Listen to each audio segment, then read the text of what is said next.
Are you ready, kids? Aye, aye, Captain! I can't hear you. Aye, aye, Captain! Oh! SpongeBob bahagia bukan karena sukses, tapi karena sadar diri. Di dunia serius, kenapa malah belajar hidup dari spons? Lo mungkin mikir, kenapa harus belajar hidup dari spons kuning yang kerja di restoran bawah laut, berteman sama bintang laut yang males, dan punya tetangga yang selalu jutek. Tapi justru itu poinnya. SpongeBob SquarePants bukan cuma karakter absurd dari kartun masa kecil. Dia adalah refleksi paling jujur tentang bagaimana hidup bisa tetap ringan meskipun kenyataannya berat. Bukan karena dia nggak punya masalah, tapi karena dia tahu satu hal, hidup itu bukan soal menang-menangan, tapi soal sadar sama siapa lo sebenarnya. Karakter SpongeBob, kalau dia hidup di dunia nyata. Kalau SpongeBob hidup di dunia nyata, dia bukan selebgram, bukan pebisnis, bukan pemenang olimpiade. Dia mungkin cuma pegawai restoran cepat saji yang datang pagi-pagi, senyum, kerja dengan semangat, dan pulang tanpa banyak ngeluh.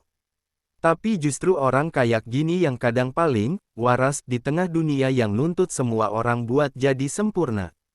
Ciri khas SpongeBob versi dunia nyata. Kerja keras, tapi bukan buat pamer.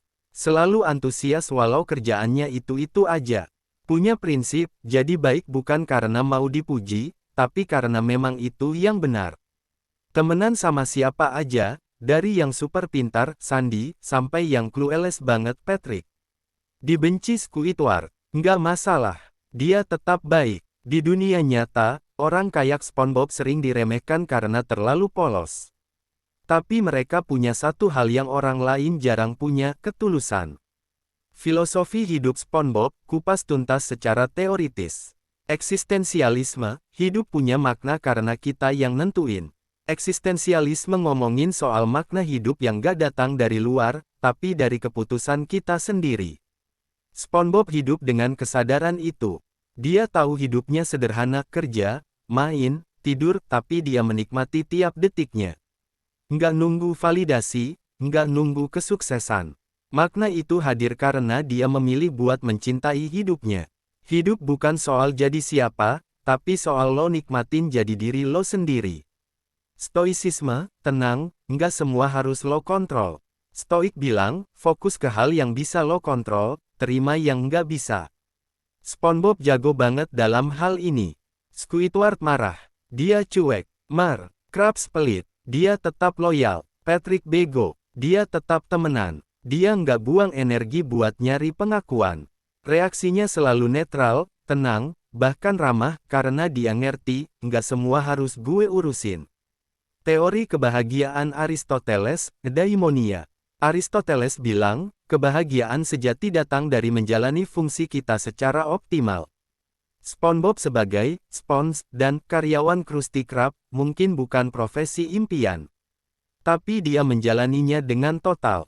Itu yang bikin dia bahagia, bukan hasil, tapi keselarasan antara siapa dia dan apa yang dia lakuin.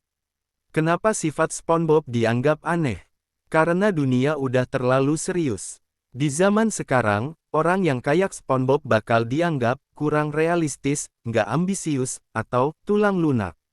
Tapi sebenarnya, orang kayak dia itu justru langka. Karena mayoritas manusia hidup buat cari validasi, bukannya cari damai. SpongeBob bukan nggak ngerti kenyataan, dia cuma milih buat nggak tenggelam di dalamnya.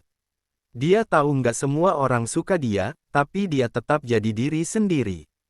Ini bentuk kesehatan mental yang stabil, bukan kebodohan. Kesimpulan, dunia nggak butuh lebih banyak orang pintar, tapi lebih banyak orang kayak SpongeBob. Filosofi hidup SpongeBob bukan soal jadi orang paling keren, tapi soal ketulusan, rasa syukur, dan konsistensi jadi diri sendiri meski dunia bilang itu nggak keren. Dia nggak sempurna, tapi dia sadar siapa dirinya. Dan itu udah cukup buat bikin hidup jadi lebih ringan. Karena kadang, bahagia itu bukan tentang punya segalanya, tapi tentang tahu bahwa lo udah cukup. Kalau kamu ngerasa capek ngejar ekspektasi terus, coba lihat lagi SpongeBob. Mungkin dia kelihatannya bodoh, tapi cara dia hidup jauh lebih waras dari banyak manusia.